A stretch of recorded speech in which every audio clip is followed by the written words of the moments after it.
성경 말씀 보시겠습니다. 신명기 6장 4절에서 9절 말씀입니다. 신명기 6장 4절에서 9절 말씀입니다. 제 성경은 구약 248쪽입니다. 다 찾으셨으면 같이 읽겠습니다. 이스라엘은 들으십시오. 주님은 우리의 하나님이시요 주님은 오직 한 분이십니다. 당신들은 마음을 다하고 뜻을 다하고 힘을 다하여 주 당신들의 하나님을 사랑하십시오. 내가 오늘 당신들에게 명하는 이 말씀을 마음에 새기고 자녀들에게 부지런히 가르치며 집에 앉아 있을 때나 길을 갈 때나 누워 있을 때나 일어나 있을 때나 언제든지 가르치십시오. 또 당신들은 그것을 손에 메어 표로 삼고 이마에 붙여 기호로 삼으십시오. 집 문설주와 대문에도 써서 붙이십시오. 아멘. 우리 교사님들 보니까 세대 교체가 좀 많이 됐다 이런 생각도 들고 제가 여러 가지 좀 생각들을 하게 되어집니다. 그래서 조금 더 강권해서 교사를 많이 섬기도록 해야 되겠다 이런 생각도 들게 되어지고요. 오늘 우리 교사 주간 예배를 드리면서 우리가 함께 그동안 조각조각 나누었던 우리 목원교회에 대한 비전, 이제 자녀에 대한 비전들을 한번 전반적으로 한번 정리하면서 우리가 함께 우리 자녀들 이렇게 키워가겠구나 그렇게 나누는 시간들을 좀 가졌으면 좋겠습니다.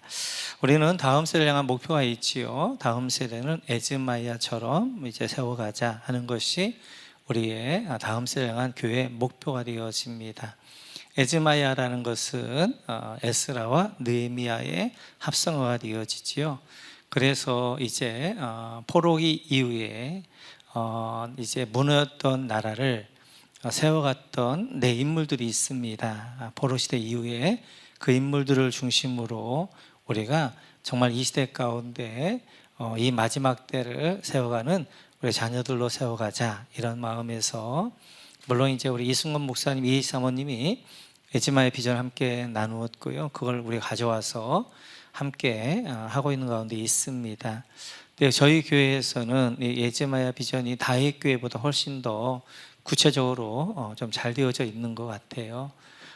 그래서 이제 에즈마의 비전에 대해서도 좀 이렇게 사례 발표도 하고 이런 가운데 있습니다. 에스라와 같이 말씀의 사람으로 또 느헤미야와 같이 기도의 사람으로 또 다니엘과 같이 거룩의 사람으로 그리고 에스더와 같이 사명의 사람으로 우리가 우리 자녀들을 세워가자 이제 그러한 비전들을 갖습니다. 그래서 말씀으로 그 시대를 살려냈던 에스라처럼 그리고 그 땅이 무너질 때 기도함으로 하나님 앞에 나아갔던 느헤미야처럼 그리고 자기 민족이 이제 이렇게 멸망됐음에도 불구하고 다니엘이란 인물은 하나님 앞에 결단하면서 내가 하나님 앞에 거룩하게 살겠다라고 결단하고 그를 통해서 하나님 일하셨던 것처럼 그리고 때가 되어지면 에스더처럼 제가 여기 있습니다 라고 우리의 이제 사명들 감당하는 우리 자녀들을 세워가자라는 마음에서 에즈마의 비전들을 우리가 함께 나누고 있는 가운데 있습니다. 특별히 그러면 유대인들 자녀 교육하게 되어지면 가장 모범이 유대 교육을 이야기하게 되어지는데 유대인들은 자녀 교육을 어떻게 시키는가? 그들에게는 자녀 교육에 대한 원한이 있는가? 있습니다. 그것이 오늘 함께 읽었던 신명기 6장이 되어져요. 그래 신명기 6장을 가지고 유대인들은 자녀 교육을 시키게 되어져요. 그래서 나라가 멸망한 이후에 3,500년 이제 3,000년 이후에도 다시 그들이 어떻게 하는 거예요? 다시 팔레스타인에 모여서 나라를 이룰 수 있었던 것은 그들의 힘은 교육이었습니다. 이 신명기 6장의 말씀을 계속 교육했더니 그 교육의 힘이 어떻게 하는 거예요? 전 세계에 흩어져 있었지만 그들이 1948년도에 독립하고 지금 이스라엘을 이룰 수 있었던 것도 이 신명기 6장의 말씀 붙들고 끝까지 그들 이제 교육했을 때 이게 언어와 문화와 모든 것들을 통일하게 되어지면서 지금의 이스라엘을 만들어가는 것들을 볼 수 있습니다. 오늘 이 자녀교육의 원한이라고 할 수 있는 신명기 6장 4절과 9절을 통하여서 우리는 교육에 대해서 한번 같이 묵상해 보려고 합니다. 그러면 자녀 교육, 신앙 교육을 누가 시켜야 될 것인가? 오늘 7절은 이렇게 말씀하십니다. 우리 같이 한번 7절 같이 한번 읽어볼까요? 같이 읽죠. 시작.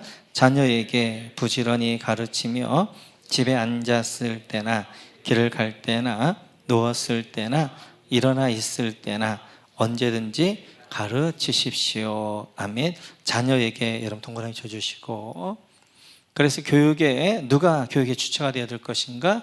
누가 이제 교육할 것인가? 그 교육의 주체는 바로 부모가 되어야 됩니다.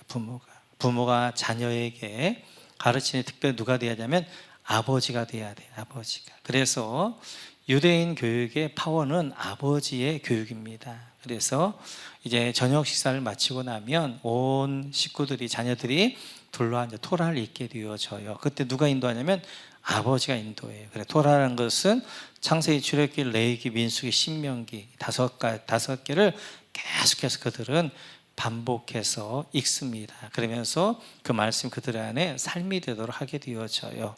이렇듯이 신앙교육은 누가 시키느냐? 부모가 시키는 거예요. 부모가. 그래서 자녀 교육은 부모가 시켜야 되고, 더 넓은 의미에서는 우리 목장이 가정 공동체잖아요. 그래서 목장에 이제 부모들이 목장의 자녀들을 함께 키우는 것입니다. 그래서 예전에 우리 자녀들 대가족 가운데도 할아버지, 아버지, 어머니, 대가족, 삼촌 막 이러면서 우리 자녀가 키워갔던 것처럼, 이제는 어떻게 하면 목장이라는 대가족 안에서 삼촌이 되어지고 아버지가 되어지고 형님이 되어 이러면서 우리 자녀들을 이제 말씀으로 양육하게 되어져요. 그래서 우리 목원교회 자녀교회 첫 번째 특징은 가정과 그리고 목장과 교회를 통한 함께하는 교육입니다. 그래서 많은 경우 한국 이제 이렇게 한국 교회가 실패했던 결정적인 이유 중에 하나는 자녀 신앙 교육을 마치 교회에서 시키는 것처럼 생각했어요.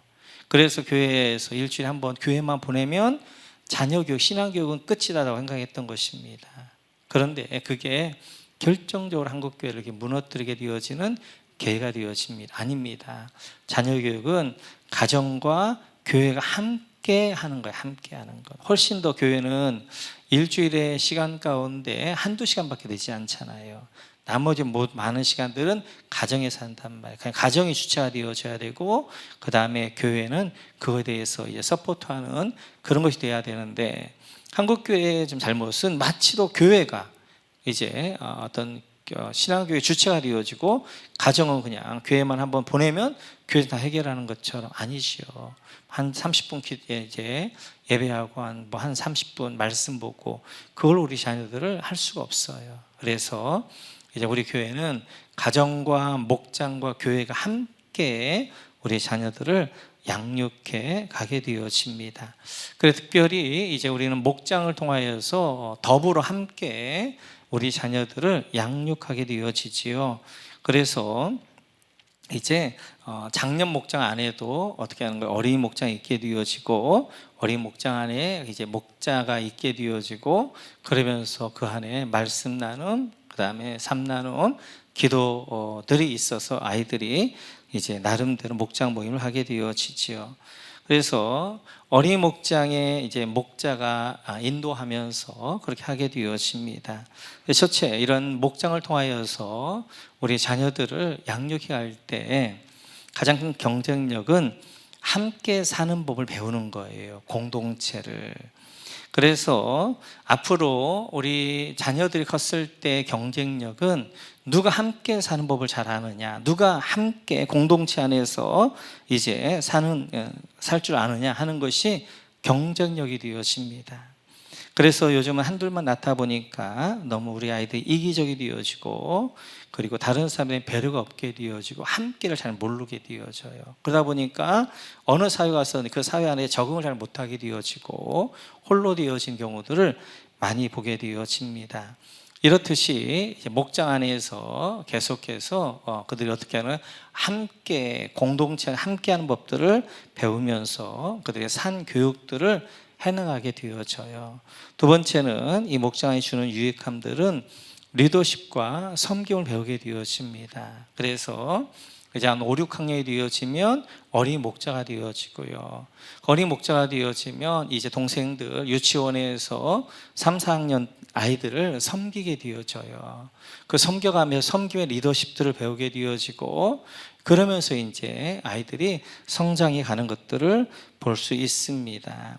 뿐만 아니라 이들이 이제 청소년을 가면 처음에 청소년 목원이 되어졌다가 또 고등부에 가면 청소년 목자가 되어지고, 목원이었을 때는 충분하게 또 이제 5, 6학년 때 목자로서 좀 힘들었다가 이제 목원이 되어지면서 섬김을 받게 되어지고, 그 섬김을 받으면서 선배들을 보고 고등학교에 가면 또 그들이 목자가 되어서 또 이제 섬기게 되어지고, 이들이 또 청년을 가면 청년의 처음에는 목원으로 섬김을 받다가 또 그들이 목자가 되어지고, 이들이 결혼하면 장년부에 목자가 되어지면서 이러한 이제 함께 하는 공동체 안에서의 삶들 뿐만 아니라 이것이 산 교육들이죠. 여기에서 섬김과 리더십들을 배우게 되어지는 거예요. 뿐만 아니라 말씀 나눔을 하면서 말씀을 듣는 법들을 배우게 되어집니다. 그래서 그냥 말씀이 흘러가지만 우리도 마찬가지, 어른들도 마찬가지잖아요. 목자 모임 때 말씀 나눔이 있기 때문에 다시 말씀을 되새겨보게 되어지고 대안 적용해보게 되어지고, 어려서부터 그 말씀을 내가 어떻게 받을 것인가, 그 말씀을 어떻게 나눌 것인가 하는 것들을 배우게 되어, 그 안에서 기도를 배우게 되어, 우리가 기도하면 하나님이 이렇게 응답해 주시는구나 하는 것들을 배워가게 되어지고, 감사함을 통하여서 감사할 줄 아이로 자라가게 되어지고, 또 올레블레싱이나 이런 걸 통하여 발표력을 배우게 되어지고, 감사함 3단원 하면서 표현력들을 배우게 되어지고, 여기 안에 진짜 살아있는 교육들이 이 목장 안에 함께 더불어 하면서 그런 이제 것들이 세워져 가는 것들을 볼 수 있습니다. 이렇듯이 우리는 첫 번째, 우리 목원교회 다음 세대를 향한 첫 번째 중요한 교육이 가정과 목장과 교회가 함께 연계해서, 우리 그래서 이제 초등부에도 가면 초등부에도 어린이 목장이 있고 목자가 있고 목원이 있고, 청소년 팀에 가게 되어져도 청소년 목장이 있으면서 목자가 있고 목원이 있게 되어, 청년도 마찬가지고, 그래서 그 목장 안에서 섬기면서 함께하면서 함께함과 더불어 사는과 이런 섬김과 리더십과 표현력과 감사와 기도와 이런 것들을 다양하게 배워가게 되어져. 특별히 장년 목장하고 어린 목장을 함께하는 이유 중에 하나는 뭐냐면 믿음의 전수입니다. 이 아이들이 목장모임에 참여하면서 부모를 보면서 믿음을 전수받게 되어지는 거예요. 자기도 모르는 사이에 자기 안에 그것들이 자를 잡아가게 되어지는 거예요. 이렇듯이 자녀 교육 누가 시킬 것인가? 주체는 부모가 되어야 돼요. 그러면 자녀 교육을 언제 할 것인가? 우리 한번 7절 다시 한번 읽겠습니다. 7절 같이 시작. 자녀에게 부지런히 가르치며 집에 앉아 있을 때나 길을 갈 때나 누워 있을 때나 일어나 있을 때나 언제든지 가르치십시오. 여러분, 앉아 있을 때 밑줄 그어주시고, 길을 갈 때 밑줄 그어주시고, 누워 있을 때 밑줄 그어주시고, 일어나 있을 때 밑줄 그어주시고, 언제든지 밑줄 그어주시고.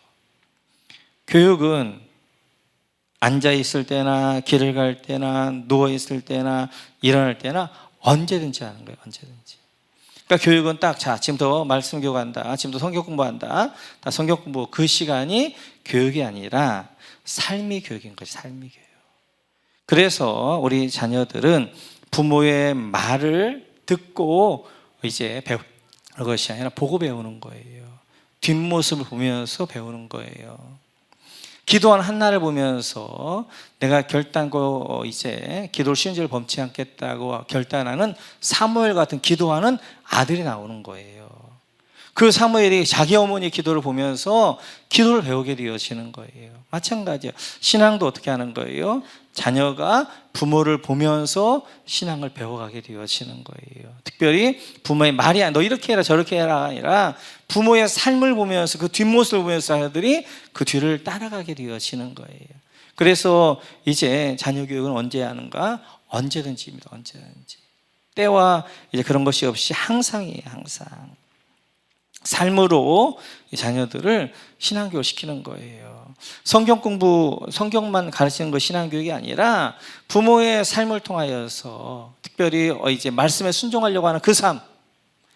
그래서 이제 우리가 이번 주에도 살펴볼 때, 이제 다음 주에 볼 때인데, 아브라함이 하나님의 말씀에 순종하는 그 삶을 보면서 이삭이 아버지에게 순종한단 말이에요. 그러니까 이제 자녀에게 순종하라는 것이 아니라 부모가 진짜 아버지인 하나님께 순종하는 것들을 보면서 어떻게 하는 거예요? 자녀가 아버지 순종하는 걸 보고, 부모가 할아버지에게 순종하는 걸 보면서 자녀가 내 아버지에게 순종하는 것들을 배운단 말이에요. 그래서 삶으로 가르치는 거예요. 삶으로. 그렇다면 어디서 가르칠 것이냐 하는 거지요. 오늘 7절 보게 되어지면 여러분 집에다 동그라미 쳐주고, 집에서 가르치는 거예요. 집에서. 그래서 교육이란 어떤 분은 육교다 그렇게 말씀하신 분들 계십니다. 바로 교육이 육교 같은 것이 돼야 돼요. 그래서 서로 연결해 주는 것이 교육이 돼야 됩니다. 성경과 이제 나를 연결해 주게 되어지고, 과거와 현재를 연결해 주게 되어지고, 가정과 교회를 연결해 주는 것이 바로 교육이 되어져요. 이렇게 가정의 신앙, 이제 자녀의 신앙 교육은 가정과 교회가, 목장과 교회가 서로 육교처럼 연결되어지면서 서로 어떻게 하는 거예요? 가르치고 하는 거예요. 그러니까 교회에서는 배우는 거예요. 그럼 배우는 것들의 삶의 현장이 어디예요? 가정이 돼야 되는 거예요. 그러니까 교회에서 배웠을 때 그 배우를 실천할 수 있는 장이 있어야 되는 거예요. 그 장이 어디가 되는 거예요? 가정이 돼야 되고. 그래서 교회에서 배우고 가정에서 이제 실천해보고, 다시 교회에서 배우고 가정에서 실천해보고, 이러한 교육과 이제 실천과 이런 것도 육교처럼 서로 연결되어져 있어야 됩니다. 그러면 무엇을 가르쳐야 될 것이냐 하는 거지요. 우리 한번 6절 같이 한번 볼까요? 6절 같이 읽죠. 시작. 내가 오늘 당신들에게 명하는 이 말씀을 마음에 새기고. 7절 자녀에게 부지런히 가르치며. 여기까지만 할까요? 6절에 보게 되어지니까 말씀을 마음에 새기고, 말씀을 가르쳐야 돼요. 7절에 보니까 어떻게 가르치는 거예요? 부지런히. 여러분 밑줄로 부지런히 가르쳐야 됩니다. 그래서 유대인들은 하나님의 말씀을 부지런히 집에서 자녀에 가르치게 하여서 이제 밤 시간은 뭐 하는 거예요? 계속해서 토라만 같이 나누는 거예요. 자녀들하고. 그래서 유대 이제 교육의 특징은 주입식 교육이 아니잖아요. 그들은 토론 문화입니다. 도서관에 가면 그렇게 시끄러운 거예요. 왜요? 서로 둘이 앉아가지고 어떻게 토론하고, 둘이 앉아 토론하면서 자기 것이 되어지는 거예요. 내가 배울 때 내게 되는 것이 아니라 배운 것들과 정리해서 이야기할 때 내게가 되어진단 말이에요. 계속 토론만 하게 되어져요. 그렇게 해서 이제 물론 그들이 12살까지는 주입식 교육을 합니다. 그래서 12살까지는 창세기부터 신명기까지 모세오경을 다 외워요. 다 외운단 말이에요. 그리고 13세부터는 어떻게 하는 거예요? 외운 걸 가지고 어떻게 하는 거예요? 서로 토론하는 거예요. 그래서 계속 토론하면서 어떻게 하는 거예요? 그들이 자기화시키는 것들을 볼 수 있어요. 이렇듯이 우리가 가르쳐야 될 것은 말씀입니다. 말씀. 그 말씀 어떻게 하는 거예요? 부지런히 가르치셔야 돼요. 부지런히. 그래서 우리 이제 목원교회의 첫 번째 특징이 바로 목장 안에서 같이 가정과 목장과 교회가 연합하여서 우리 자녀들을 양육한다면, 두 번째 우리 목원교회 교회의 특징은 말씀 교육이에요. 말씀 교육. 그래서 우리는 어성경을 중심으로 하는데, 초등팀을 위하여서 어성경 퀴즈라는 게 있어요. 그걸 중심으로 우리가 가르치게 되어집니다. 그래서 이제 이 어성경 퀴즈를 통하여서, 어성경 퀴즈가 이제 6번 나오게 되어져요. 6번 나오면서 창세기부터 요한계시록까지 구약에 3번, 신약에 3번 이렇게 만들어져 있습니다. 이제 그것들을 가지고 저희가 접목을 하게 되어지죠. 그래서 작 23년 7월에 어성경 퀴즈 창세기를 했어요. 누가 진짜 왕인가 이걸 하게 되어졌고, 그때 한번 하게 되어지고, 저희가 9월부터 이제 2월까지 창세기를 26번에 26주인데 26주는 다 못하고 23, 4주에 걸쳐서 중요한 것들을 한번 하게 되어집니다. 그럼 창세기를 2번 하게 되어지는 거예요. 또 다음 주에 있게 되어지는 에즈마야 성경 캠프를 통하여서 또 한 번 캠프를 통해 또 한 번 해. 그러면 창세기를 3번 하게 되어지는 거예요. 뿐만 아니라 3월부터 8월까지 또 26주 동안 또 한 번 창세기를 하게 돼요. 그러면 창세기를 4번 하게 되어지는 거예요. 이렇듯이 이제 말씀 교육을 한 번으로 끝나는 것이 아니라 말씀 교육을 한 번에 1년에 4번 돌리는 거예요. 그 본문을. 그러면서 우리 아이들이 말씀으로 이렇게 이제 잘 하도록 그렇게 하는 것입니다. 그래서 초등팀은 중요한 게 뭐냐면 아이들이 스토리를 아는 거예요. 스토리. 그러니까 초등팀 때는 아이들에게 교훈적이거나 이렇게 적용적인 부분보다는 스토리를 알아야 된단 말이에요. 창조의 이야기를 자세하게 알아야 되는 거예요. 창조의 이야기 같은 경우도 자꾸 이제 교육시켜가지고 첫째 날 외우게 하는 거죠. 둘째 날은 뭐가, 셋째 날은 뭐가. 그리고 이제 홍수의 이야기, 아브라함의 이야기, 뭐 야곱의 이야기, 요셉의 이야기 하면 잘잘잘 나오게 해야 된단 말이에요. 그럼 4번 정도 돌리는 것은 이렇게 우리 아이들에게 초등팀 때에는 어떤 적용이나 이런 것들은 아직은 걸러요. 성경을 알아야 돼요. 그런데 제가 이제 신우회나 이런 것들도 직장에서 신우회를 좀 해보면 안수입사 이런 분들도 성경을 너무 몰라요. 내가 좀 깜짝깜짝 놀란다고요. 가보면 진짜 성경 하나도 모르는 거예요. 그래서 성경의 스토리를 알아요. 성경 스토리를. 그래서 창세부터 요한계시록까지 있는 스토리들을 초등학교 때는 충분히 알아야 된다고요. 이제 그 알았던 것들을 고등학교, 중고등학교 때 어떻게 적용하고 이제 청년 때 적용하고 그렇게 되어지는 거예요. 그래서 우리 초등학교 때는, 초등팀 때는 애들이 이야기식으로 충분히 알 수 있도록 그렇게 하셔야 됩니다. 그래서 초등학교 때는 4번에 걸쳐서 우리가 어떻게 하는 거예요? 말씀을 뿌리는 과정이에요. 아이들이 심고 그 말씀을 잘하도록 하는 것이 바로 초등팀 때의 과정이 되어집니다. 그럼 이렇게 이제 초등팀 때 6번을 하게 되어지면서 창세부터 요한계시록까지 한 번을 다 하게 되어져요. 다 하게 되어지고 그러면 이제 그들이 청소년 팀에 넘어가게 되어지죠. 청소년 팀도 마찬가지입니다. 에즈마야 키즈라는 그 내용을 동일하게 반복해서 6년 동안 하게 되어지는데 그때도 마찬가지죠. 이제 청소년 팀들은 이제 초등팀 때는 배우는 것이 주라면 청소년 때는 가르치는 것이 주예요. 그래서 초등팀 때는 충분히 배우는 거예요. 그 다음에 초등학교 가면 이제 청소년 가면 가르치는 거예요. 지금 봐봐. 애들이 지금 누구야? 우리 세인이랄지 희성이랄지 중학교 1학년 애들이 교사가 되어지잖아요. 우리 아이들 지금 앉아있는 아이들이 다 이제 중학교, 고등학교 애들이 교사가 되어지면서 이 아이들이 어떻게 하는 교사로 이제 활동하게 되어지잖아요. 그래서 보게 되어지면 청소년 팀 같은 경우에는 이제 특별히 초등팀 교사가 되어지고 보조교사가 되어지면서 성경 에즈마야 영어 캠프를 하게 되어져요.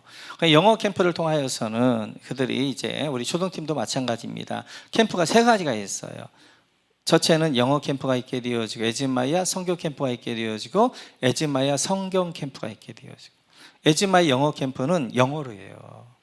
그 다음에 에즈마야 성교 캠프는 이걸 가지고 선교지 가서 하는 것이고 에즈마야 성경 캠프는 한국말로 하는 거예요. 그래서 이번에 이제 다음 주에 그냥 2월 달에 있는 이제 초등팀 에즈마야 성경 캠프는 그걸 전부 한국어로 번역해 가지고 이제 한국말로 한단 말이에요. 스킷이랄지 아니면 이제 스테이션별로 한국말로 하게 되어져요. 그래서 영어 때는 이제 외국에서 에즈마이들 오고 막 이럴 때는 애들이 좀 잘 몰라도 괜찮아요. 정확하게 알 필요는 없어요. 그때는 예, 감각만 가지면 되는 거예요. 이제 노래의 감각들, 그 다음에 분위기 감각들, 영어의 감각들, 그리고 애들에게 시야를 자꾸 넓혀주는 거란 말이에요. 그 선생님들 통하여서 미국도 보고 캐나다도 보고 영국도 보고 호주도 보고 이러면서 애들의 신앙들 자꾸 시각을 넘겨준단 말이에요. 그걸 본격적으로 어디서 배우느냐? 겨울 수련회 때 그때 한글로 번역해서 그때 한국말로 할 때 그때 가르치는 거예요. 이렇듯이 이제 영어 이제 우리 청소년 팀이 되어지면 교사가 되어지면 이제 영어 캠프에 한번 참여하게 되어지면서 한번 창세기를 하죠.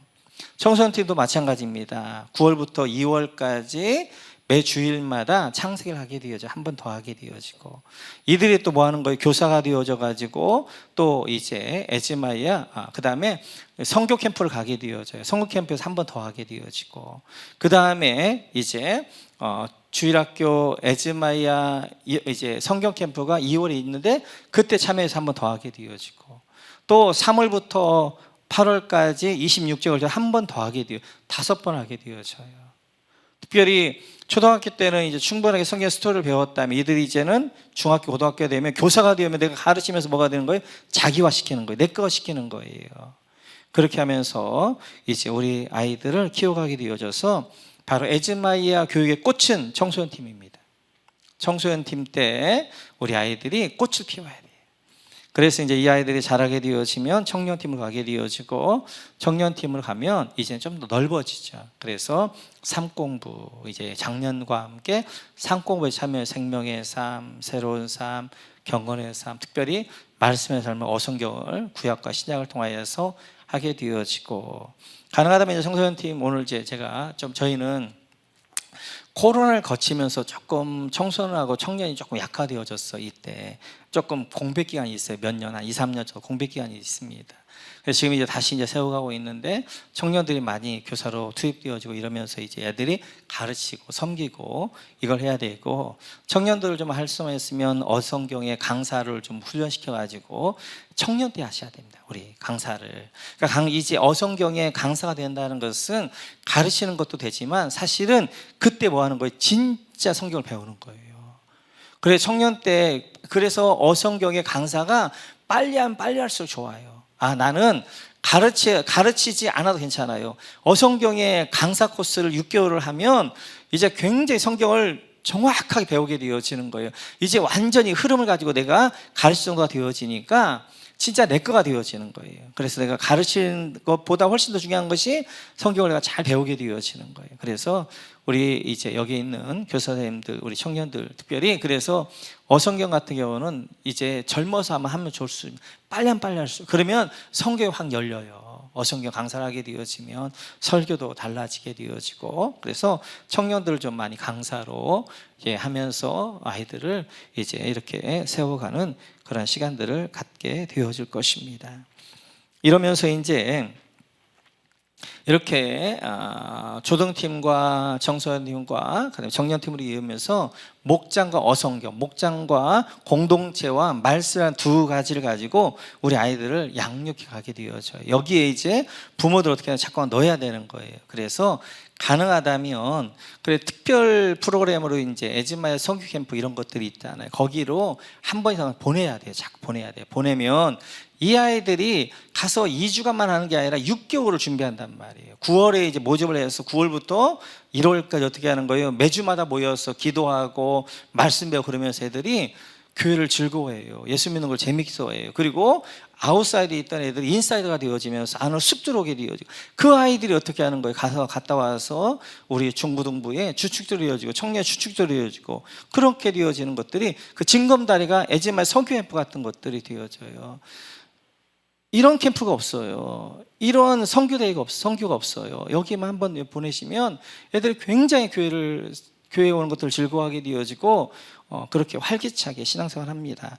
어떻게 하면 교회는 우리 자녀들을 좀 잘 세워가기 위해서 투자를 하게 되어지고 프로를 만들 때, 그때 정말 좋은 부모는 어떻게 하면 그거에 딱 내 자녀가 탈 수 있도록, 그 파도에 딱 그 흐름에 탈 수 있도록 부모를 자꾸 밀어 넣어 주는 거예요. 그러면 그 흐름에만 한번 딱 타게 되어지면 그 흐름 가운데 같이 가게 되어진 것들을 볼 수 있습니다. 그래서 이제 청년팀은 우리 에즈마이아 열매로 갈 수 있지요. 열매. 그래서 우리 아이들이 세상에서 이제 이렇게 그리스도인으로 세워가는 것뿐만 아니라 저희 교회에게 주신 지금까지 하나님께 일하신 것들을 보게 되어지면 사역자를 키우는 교회인 것 같아요. 사역자. 그래서 에즈마이아 이런 것을 통하여서 많은 좀 사역자가 나와서 이 시대 가운데 각 교회들에서 사역자가 너무 없습니다. 선교사도 많이 없고 또 이제 목회자도 많이 없는데, 아마 우리 교회에게는 그런 삶을 주신 것 같아요. 그래서 계속 이런 과정들을 통해서 아이들을 어떻게 하는 거예요? 이제 사역자를 키워서 이 중에 많은 선교사가 나오게 되어지고 또 목회자 나오게 되어지고 사모도 나오게 되어지고, 이러면서 사역자를 키워가는 그런 교회로 우리가 세워져 갔으면 좋겠습니다. 저희 2020의 비전 가운데 미션 로드의 비전이 있어요. 이제 그래서 미션로드의 비전은 실크로드를 미션로드로 만들자. 그래서 실크로드의 중간중간에 한 나라씩 10개 선교센터를 세워서 그 선교센터를 통해 중심으로 100개 정도 교회를 섬겨서 이제 복음을 전하자. 이것이 이제 저희 교회의 비전이었는데 2020년도가 코로나가 되어지면서 그 비전을 다시 한번 기도하면서 하나님께서 살짝 이제 그 비전을 자꾸 수정을 시켰어요. 그 수정이 뭐였냐면 하나님이 10개 선교센터가 아니라 10가정의 파송 선교사다. 그래서 이제는 10개의 선교센터를 위해서 기도하는 것이 아니라 하나님, 제 목회 동안에는 10가정 정도의 파송 선교사를 우리가 파송해서 그래서 우리가 이제 선교사를 통해서 한 군데 세계 각곳에 각 대륙마다 그를 통하여서 이제 하나님 나라가 확장되어가는 그런 일들 2025의 비전이 지금까지 10개의 선교센터였다면 이제는 10가정의 파송 선교사를 파송하는 우리 협력 선교사는 30-40명 되지만 지금 파송 선교사는 이제 뭐 우리 최영호 선교사님 있지만 그건 준파송 정도 되어지죠. 그래 이제 진짜 첫 번째 파송이 이제 오주 선교사님이 되어지는데 그러면서 10가정 정도를 매년마다 한 가정 정도씩 파송해서 한 10가정 정도를 파송하는 그 일들을 위하여서 기도하고 있습니다. 우리 UIH 팀은 잘하고 있는 것 같아요. UIH 팀 같은 경우에는 우리 오륜교회 꿈미를 중심으로 우리 아이들에게 교육하는 것도 굉장히 즐겁게 하고 또 예배 훈련들이 잘 되어지고 이제 그런 가운데 있습니다. 그래서 이제 우리 이은종 연사를 중심으로 UIH 팀들이 잘 해주고 있고 그래서 저희 교회에 제가 감사한 것은 저희 교회는 세대가 고루고루 있습니다. 70대 이상, 60대, 50대, 40대, 30대, 20대, 청소년, 초등 그 다음에 이게 고루고루 있어요. 그래서 어떤 교회들은 이제 뭐 역삼각형의 교회들도 있고 많은 교회도 역삼각형입니다. 그래서 위에는 어른들 많지만 중간 세대가 이제 빠지게 돼요. 근데 저희는 이제 이렇게 원통형 같아요. 이렇게 통나무같이 그래서 70대 이상부터 한 30-40명씩 고루고루 이렇게 있습니다. 이렇게 고루고루 있는 것이 너무 감사하고 그 일들 가운데 중요한 역할을 하는 것이 UIC 팀이에요. 저희 교회에 30대가 계속 오고 있는 것 중에 하나가 이제 UIC 팀이 잘 되어 있으니까 그래요. UIH 팀에 이제 어린아이들이 한번 오게 되어지면 굉장히 즐거워하게 되어지고 그러면서 이 아이들이 UIH 팀에 왔다가 어른들이 등록하게 되면 30대가 계속해서 교회 안에서 지금 이렇게 세워져 가고 있는 것 중에 중요한 역할을 하고 있는 것이 UIH 팀이 되어져요. UIH 팀. 그래서 이제 저희 교회에 이렇게 정말 감사한 것이 그래서 예전까지는 많은 교회가 다음 세대를 키우는 거에 포커스를 맞췄습니다. 그런데 놓친 게 있어요. 지금 한국교회의 가장 큰 구멍이 뭐냐면 3040 세대예요. 그래서 이번에 코로나 때 결정적으로 3040 세대가 쑥 빠져나갔어요. 그래서 지금 각 교회마다 3040 세대가 없습니다. 30대, 40대들이 없습니다. 30대, 40대가 없으니까 30대, 40대 자녀들이 청소년이고 초등학교거든요. 그러니까 청소년과 초등학교가 없는 거예요. 예전에는 우리 자녀 청소년들 초등학교를 키워야 된다고 했단 말이에요. 그런데 그게 중요한 게 아니라 30, 40대를 키워야 그 30, 40대의 자녀들이 초등학교 청년에 이제 그 다음에 청소년 가가지고 그 학교를 이룬단 말이에요. 그런데 이제 그래서 지금 우리 한국교회의 화두가 3040 세대입니다. 어떻게 하면 3040 세대가 코로나를 거치면서 많은 경우 가난한 성도가 됐어요. 자기는 교인이라고 이야기하지만 교회는 안 나갑니다. 인터넷에 예배를 드립니다. 3040 세대들이. 그래서 이제 빠져나가게 되어서 지금 한국교회의 가장 큰 이제 관심은 어떻게 하면 떠나간 3040을 돌아오게 할 것인가. 근데 지금은 좋은 것이 빅데이터가 있단 말이에요. 데이터가 다 있단 말이에요. 근데 이 데이터를 보니까 3040이 돌아올 수 있게 할 수 있는 가장 유일해서 할 수 있는 길이 뭐냐면 소그룹인 거예요. 소그룹. 그래서 이제 이런 코로나를 2020년도부터 코로나를 거치면서 쭉 조사를 해보니까 그래도 3040도에 안 빠져나간 교회들은 소그룹이 잘 되어져 있는 교회, 특별히 가정교회들은 3040도 활성화되어져 있는 거예요. 왜냐하면 3040들은 자기들끼리 이렇게 모여서 이렇게 하는 것들을 굉장히 좋아하거든요.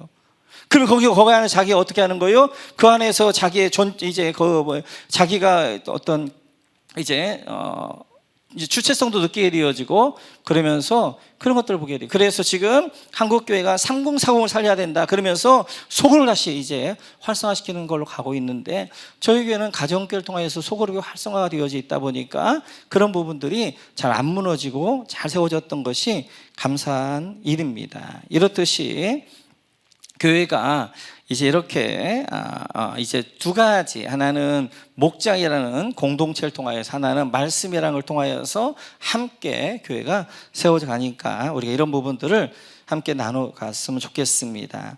오늘 교사 주간 예배를 드리는 교사는 레위 지파로 생각하시면 돼요. 레위 지파.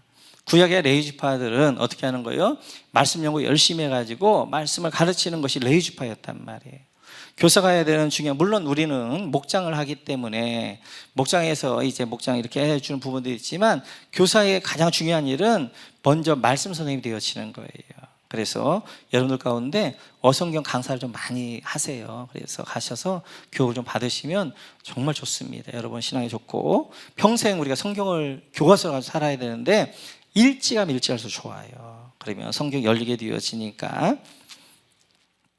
자, 그러면서 이제 오늘 어떻게 할 것인가, 우리 8절을 보면 이렇게 말씀하셔요. 우리 한 8절로 한번 넘어가 볼까요? 8절 같이 읽죠. 시작.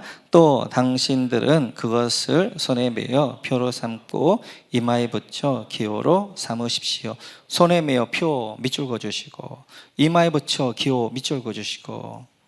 그것이 뭐예요? 하나님 말씀이란 말이에요. 하나님 말씀을 손에 메어 표로 삼고 이마에 붙여 기호로 삼으십시오. 그래서 그들은 지금까지 할 수 있거든요. 태필이라는 거 있잖아요. 제가 이제 했던 거. 여기 이제 말씀 상자지요. 여기다 이마에다 말씀 상자를 달고 있고, 그 다음에 손에다가 말씀 상자를 달고 있게 되어지고, 그래서 말씀 상자를 달는데 거기에는 4개의 말씀 상자가 있단 말이에요. 왜요? 바로 이제 출애굽기와 레위기에 나와 있는 쉐마, 들으라 라는 것이 4번이 있어요. 그 4번의 말씀들 거기다 넣어가지고 그들은 그것을 넣고 다닌다면 이걸 그대로 말씀 그대로 하는 거예요. 그러니까 지금도 그들은 어떻게 하는 거예요? 여러분 이스라엘 가보게 되어지면 이제 이 그냥 검은 옷에다가 하얀 옷 입은 이제 그런 유대인들이 여기에다가 중정 못 쓰고 여기다가 말씀 카드 태필리를 달고 있고 여기다가 태필을 달고 다닙니다. 그리고 이제 그러면서 이것이 몇 천 년간 내려왔어요. 그 전통이 내려오니까 우리 한복 없어진 지 오래됐잖아요. 그러니까 유대인들은 그들의 복장 그대로 하고 있는 거예요. 힘들고 어렵지만 매일매일 여기다가 어떻게 말씀 카드를 달고 사는 거예요. 달고 사는 거. 그래서 이제 여기서 사실은 그게 아니라 이마 너의 생각과 그 다음에 이 사고 가운데 말씀이 주체가 되게 하라, 그 말씀이고, 손 실천하며 순종하면서 말씀에 순종하면서 살아라 이건데, 유대인들은 그것을 그냥 말씀 그대로 본문 그대로 글자 그대로 해가지고 지금도 어떻게 하는 거예요? 이마에다 말씀 카드를 이제 태필리를 달고 다니고 손에다 태필을 달고 다닌단 말이에요. 이런 것들이 참 귀하죠. 귀해. 이렇게 하지 않으면 요한계시록 한번 가볼까요? 13장 같이 읽죠. 시작. 또 작은 자나 큰 자나 부자나 가난한 자나 자유인이나 종이나 할 것 없이 다 그를 오른손이나 이마에 표를 받게 하였습니다. 여기까지. 그래서 이제는 짐승의 표를 어디 받는 거예요? 이마에다가 오른손에 받는 거예요.